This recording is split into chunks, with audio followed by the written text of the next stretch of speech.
So the housing bubble actually goes through the causes of the housing boom, of bubbles in general, and then the housing bubble in particular. It covers that Austrian theory of the business cycle. And then it also goes over the history of, okay, if we're making those claims about what caused the housing bubble, can we look back at the problems in the 1970s? And can we look at the Great Depression? And we even go back over the Panic of 1920. And can we see those same claims holding true? And so we look at those past bubbles, and we also look at the responses to those past bubbles. So after the first movie, people can go into the fall of 2008 really, feeling prepared with that basic knowledge.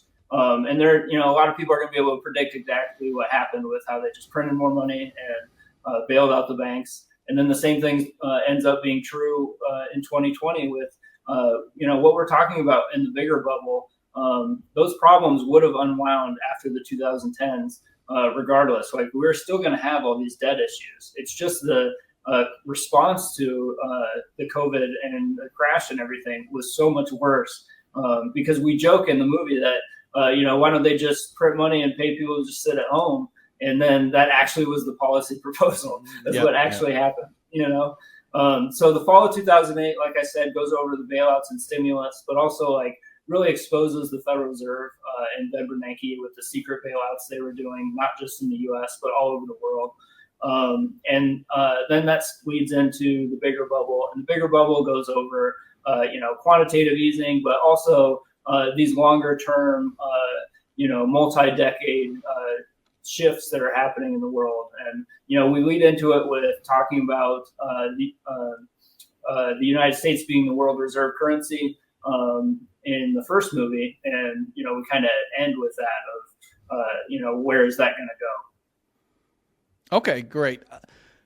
Can you tell us a little bit, because I realized that the first one, you had a lot of, I literally won awards, and I know it was a big deal in terms of it was packed when you were screening it at various places. Do you want to tell people just some of that reaction? Yeah, so it had quite the contrast, because I shot the interviews from 2011 to 2013, and then just tried for years and years to go through all these Federal Reserve transcripts and all these movies and cartoons and all this old footage, trying to be as detailed as possible. I actually went out and got an economics degree and actually had to take a course where I had to buy Ben Bernanke's macro textbook, and because I just really wanted to be as in depth as possible, because I just felt like such a debt to people like Mises and Rothbard after I read their work and listened to their lectures and stuff. So back in 2013, we did our first test screening in New York City, which was awesome, but it was also a very rough cut of what we were trying to do with the first movie. And I mean, I literally had been editing the night before in the hotel, and I was cutting some audio, and I burped, and I accidentally included that in the film. So that got the biggest laugh of the night. But so in 2015, I practically went bankrupt, trying to do this thing. But I was able to work other jobs and keep working at it. And eventually I was finally able to premiere it in 2018. So to get to it, that event was pretty amazing. But in 2018, we premiered at the Anthem Film Festival, which is part of Freedom Fest in Las Vegas that Marc and Joanne Skousen put on. And it was unbelievable. Gene Epstein was there, Doug Casey, Peter Schiff, and a bunch of other people. And we really had an unbelievable response. We had premiered a teaser back in 2012 at Freedom Fest, and even though there were breakout sessions, 95% of people came to our teaser. So we'd had experience there before, but 2018 was pretty unprecedented. It still has the documentary attendance record for the festival. They added 50 seats, and there were over 300 people in the room, and over a dozen people spilling out watching it through the doorway. And so we had a great response there. And then 2019, we actually had our digital release in conjunction with a premiere in New York City, which was really special for me. It was at the Angelica Film Center, which is where Kevin Smith premiered Clerks, and he's been a great inspiration for me. And he had actually seen a film, Richard Linklater's Slacker, which is seen in a couple times in the bigger bubble.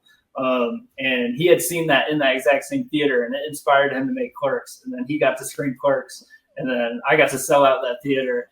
And so I actually tweeted about it, and he liked the tweet. So that was pretty nice. cool. So that's Kevin Smith I think that's the one. interaction. Where is that? That's in like when I went to NYU. I think that was where I went. Does that make sense? The Yeah, Angelica? that sounds about right. I'm not exactly sure where it is. To be Yeah, honest, I think. I think it's pretty close to there. Yeah, I'm pretty sure that's where I used to go. Yeah, like I guess I don't want to say, it's on this thing because then I'll probably get it wrong and some purist will correct me. But yes, I used to go there because it's like indie films, as it suggests, given that you filmed your thing there. That's if you want to go see some foreign, French language film with subtitles or something. That's where it would be. Okay, because I was very cultured back then. And it was also special. It was also special for me to go back to New York because my editor was based out of Bed-Stuy in Brooklyn. And so we took an RV and parked it on the street in Bed-Stuy for 2 weeks to start editing the project and do the bulk of our work. So I would go to the beach all day and, work on notes and everything while he worked on it. And then I would come back and we'd collaborate all night. It was quite the experience.